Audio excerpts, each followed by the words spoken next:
మా ఆడబిడ్డల జోలుకి ఎవరైనా వచ్చి ఎక్కడనైనా అఘాయిత్యాలు చేస్తే అదే మీకు చివరి రోజు ఈ భూమి మీద మీరు ఉండడానికి అర్హత లేదని మరొక్కసారి హెచ్చరిస్తున్నారు. హాయ్ ఫ్రెండ్స్, రెండు తెలుగు రాష్ట్రాల్లోనూ తీవ్ర దిగ్భ్రాంతి కలిగించిన తుని అత్యాచారం ఘటనలో నిందితుడు తాటిక నారాయణరావు అనుమానాస్పద స్థితిలో మృతి చెందాడు.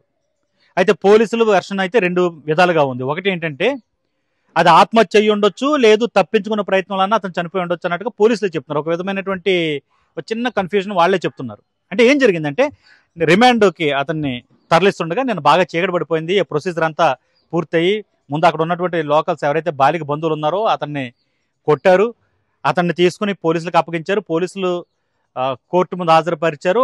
అతని మీద 3 రకాలైనటువంటి కేసులు నమోదయ్యాయి. 3 రకాల కేసులు నమోదైన తర్వాత రిమాండ్కి తరలిస్తున్నారు. తరలించే టైంలో అప్పటికి బాగా చీకటి పడిపోయింది. ఆ కోమటి చెరువు అనే ప్రాంతం దగ్గరికి వచ్చేసరికి అతను వాష్రూమ్కి వెళ్ళాలని చెప్పాడు. అందుకు అనుమతించాము. అది కూడా ఒక విధమైనటువంటి హక్కే కాబట్టి నిందితుడికి ఇలాంటి వాష్రూమ్ ఇలాంటి వాటికి వెళ్లాల్సినప్పుడు అతను అనుమతించాలి. మేము దాని ప్రకారం అనుమతించాము. అతను కోమటి చెరువు దగ్గరికి వెళ్ళాడు. ఈ లోపు వర్షం పడడంతో మేమందరం ఒకవైపు ఉండిపోయిన చెట్టు కింద. కానిస్టేబుల్స్ ఎవరైతే ఉన్నారో అతనితో పాటు ఎస్కాట్గా వాళ్ళందరూ కూడా చెట్టు కింద ఉండిపోయారు. ఇతను వాష్రూమ్ కని వెళ్ళాడు. అక్కడి నుంచి చెరువులో దూకేశాడు. అయితే ఎందుకు దూకాడు అనే దానిపై క్లారిటీ లేదు. ఒకటి ఏంటంటే ఆత్మహత్య చేసుకోవడానికైనా దూకుండొచ్చు, లేదు పోలీసుల నుంచి తప్పించుకునే ప్రయత్నంలో చెరువులోకి దూకాడు. కానీ ఆ చీకటి, అక్కడున్న పరిస్థితులు, ఆ వర్షం ఇవన్నీ కలియడంతో అతను ఈత కొట్టలేక మునిగిపోయి చనిపోయాడు చెరువులో. ఈ రెండింటిలో ఏదో ఒకటి జరుగుండొచ్చు అన్నట్టు పోలీసులే చెప్తున్నారు అనమాట. అయితే ఒకటి దీని మీద క్లారిటీ ఇంకా రావాల్సి ఉంది. కానీ సొసైటీ పరంగా చాలా మందిలో ఒక విధమైనటువంటి సంతృప్తి కలిగిన భావన, అంటే ఒక పీడ వదిలిపోయింది, ఇలాంటి వాడు బతకడానికి సొసైటీలో బతకడానికి అనర్హుడు అనే ఫీలింగ్ చాలా మందిలో ఉంది. చాలా మంది దీనిపై సంతృప్తి వ్యక్తం చేస్తున్నారు. బట్ ప్రజాస్వామ్య పరంగా మనకు ఒక ప్రాణం ఏదైనా సరే చట్టమే శిక్షించాలి, చట్టమే ఆ శిక్షను విధించాలి. కాబట్టి ఇలాగా కరెక్టా కాదా, ఒకవేళ ఇది ఎన్కౌంటర్ అయి ఉంటే గనక అనే యాంగిల్లో కూడా కొన్ని వాదనలు వినిపిస్తున్నాయి. సరే, ఇతనంటే తీవ్రమైనటువంటి నేరానికి పాల్పడ్డాడు, క్షమించని నేరం ఇది. ఎలాంటి పరిస్థితుల్లో అలాంటి వాటిని ఈ విధంగా పోవడమే మంచిది అనేది చాలా మంది సోషల్ మీడియాలో వ్యక్తపరుస్తున్న అభిప్రాయం. బట్ ఏంటంటే వేరే వేరే సంఘటనలు కూడా ఒకవేళ ఇది ఎన్కౌంటర్ లాంటిది ఏదైనా అయ్యి ఉండుంటే, అంటే తోసే చంపేశారు అన్న అనుమానాలు కూడా కొన్ని వస్తున్నాయి. ఒకవేళ అలాంటిది ఏదైనా నిజమై ఉంటే ఈ కేసు వేరు, కానీ దీన్ని ఆసరాగా తీసుకుని వేరే వేరే కేసుల్లో కూడా ఇలాంటి సంఘటనలు జరిగే ఛాన్స్ ఉంటుంది కదా అనే అనుమానాలు వ్యక్తమవుతున్నాయి. సరే, ఇవన్నీ పక్కన పెడితే మాత్రం ఒకటి సొసైటీ పరంగా అతను తీవ్రమైన వ్యతిరేకత ఎదుర్కొంటున్నారు. ఈ సంఘటనలన్నిటి సమాహారంలో ఈ టీడీపీ అప్పుడు అధికార పార్టీకి సంబంధించిన అనుకూల గ్రూపుల్లో ఒక మెసేజ్ అనేది, పోస్ట్ అనేది సర్క్యులేట్ అవుతుంది. ఏం చెప్తున్నారంటే వాళ్ళు ప్రధానంగా చంద్రబాబు నాయుడు పదే పదే చెప్తూ వస్తున్నారు, సీఎంగా ఉన్నప్పుడు ఆడపిల్లల మీద ఎవరైనా ఎలాంటి అఘాయిత్యాలకు పాల్పడితే అదే అతనికి ఆఖరి రోజు అవుతుంది, ఆ నిందితుడికి అదే ఆఖరి రోజు అవుతుందని ఆయన పదే పదే చెప్పారు. దానికి తగ్గట్టు ఇవన్నీ సంఘటనలు జరుగుతున్నాయి. ఈ రోజు నేను హామీ ఇస్తున్నా, మా ఆడబిడ్డల జోలుకి ఎవరైనా వచ్చి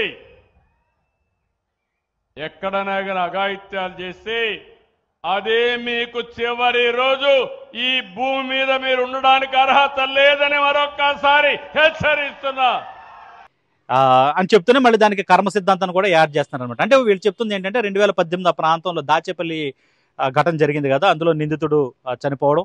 ఆ తర్వాత 2024 ఆ ప్రాంతంలో కడప జిల్లాలో ఇలాగే అనకాపల్లిలో ఒకటి జరిగింది. 2020 ఆ టైంలోనేమో కడప జిల్లాలో ఒకటి జరిగింది, మైలవరం డ్యాంలో పడి ఆత్మహత్య చేసుకోవడం.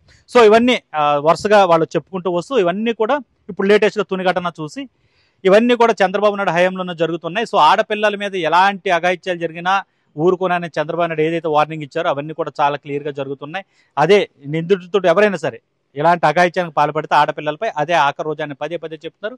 అదే విధంగా జరుగుతున్నాయి. కాబట్టి అందరూ ఇలాంటి అఘాయిత్యాలకు పాల్పడే వాళ్ళు జాగ్రత్తగా ఉండాలి. ఆడపిల్లలకి మా ప్రభుత్వం చాలా రక్షణ ఇస్తుంది, వాళ్ళ విషయంలో చాలా సీరియస్గా ఉంటుంది అని చెప్పి వాళ్ళు సర్క్యులేట్ చేస్తున్నారు అనమాట. అయితే ఒకటి దీనికి కర్మ సిద్ధాంతం కూడా యాడ్ చేస్తున్నారు. బట్ ఏమైనప్పటికీ ఇది ఒక విధమైన ఎన్కౌంటరా, లేకపోతే నిజంగానే అతను చనిపోయాడా, లేక ఆత్మహత్య చేసుకున్నాడా, చేసిన నేరానికి పశ్చాత్తాపడి అనేది ఒక క్లారిటీ రావాల్సి ఉంది. సరే, ఇవన్నీ కూడా చట్టపరంగా లేకపోతే ప్రజాస్వామ్య పరంగా రకరకాల వ్యూస్ వెర్షన్స్ వినబడుతూ ఉన్నప్పటికీ కూడా సొసైటీ పరంగా మాత్రం మానసికంగా అతను పూర్తిగా వెలువైబడిపోయినటువంటి వ్యక్తి.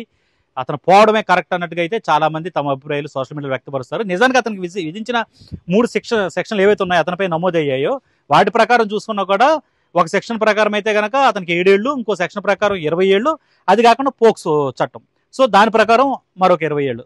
టోటల్గా ఇప్పుడు అతని వయసు 62 కాబట్టి సెక్షన్ పడితే అతని జీవితం జైల్లోనే తెల్లారిపోయేది, అది వేరే విషయం.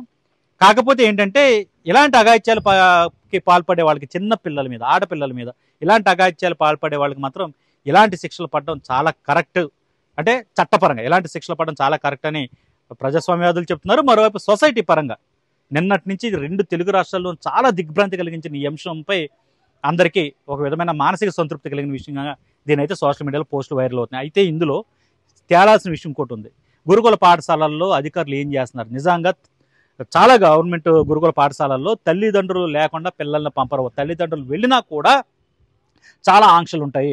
Particular date, particular time, particular రోజున మాత్రమే వాళ్ళని పిల్లలు కలిసే అవకాశం ఉంటుంది. పండగలప్పుడు కూడా, అన్ని పండగలకు వాళ్ళు పంపరు ఇళ్ళకి. అలాంటిది ఇతను బంధువు కాదు, ఎలా పంపించేశారు? లోకల్గా అతను ఉన్న పొలిటికల్గా అతను, నేను చూసాం కదా వీడియోలో నేను ఎలా బెదిరించాడు, ఆ వీడియో తీసిన వ్యక్తిని, నేను పలానా పార్టీ పలానా పదవిలో ఉన్నాను, అలాగే ఏమైనా అక్కడ ఉన్న వాళ్ళని బెదిరించాడా?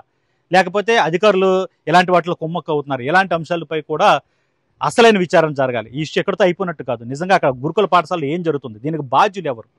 ఆ తల్లికి తెలియకుండా ఇదంతా జరుగుతుందా? నిజంగా ఈ కుటుంబ సభ్యులకి ఈ విషయం తెలుసా ఇతంతో బయటకు వెళుతున్న విషయం? ఎందుకంటే ఇది ఒకసారి కాదంటే ఇది 3వసారి అట. ఆ పాప ఎవరికి ఏం చెప్పట్లేదా? తెలుసుకునే ప్రయత్నం చేయలేదా? తల్లికనే తెలియాలి కదా. సో ఖచ్చితంగా ఇందులో బయటికి రాని అంశాలు అయితే చాలా ఉన్నాయని అనుమానమే ఎక్కువగా ఉంది. మరి వాటిపై దృష్టి పెట్టాలి. అందులో ఉన్న కోణాలు, చీకటి కోణాలు చాలా ఉన్నట్టుగా కనపడుతుంది. మరి అవి కూడా నివృత్తి కావాల్సిన అవసరం ఉంది. పోలీసులు దీనిపై పూర్తిగా దృష్టి పెట్టి విచారణ జరపాలి. ప్రభుత్వం కూడా గురుకుల పాఠశాలల్లోనూ, ప్రభుత్వ పాఠశాలల వసతి గృహాల్లోనూ ఇలాంటివి ఏమైనా జరుగుతున్నాయనే దాని మీద పూర్తి స్థాయి విచారణ చేపట్టాల్సిన అవసరం అయితే కనబడుతుంది. మరిన్ని అప్డేట్స్ కోసం చూస్తూనే ఉండండి ఏబీపీ దేశం.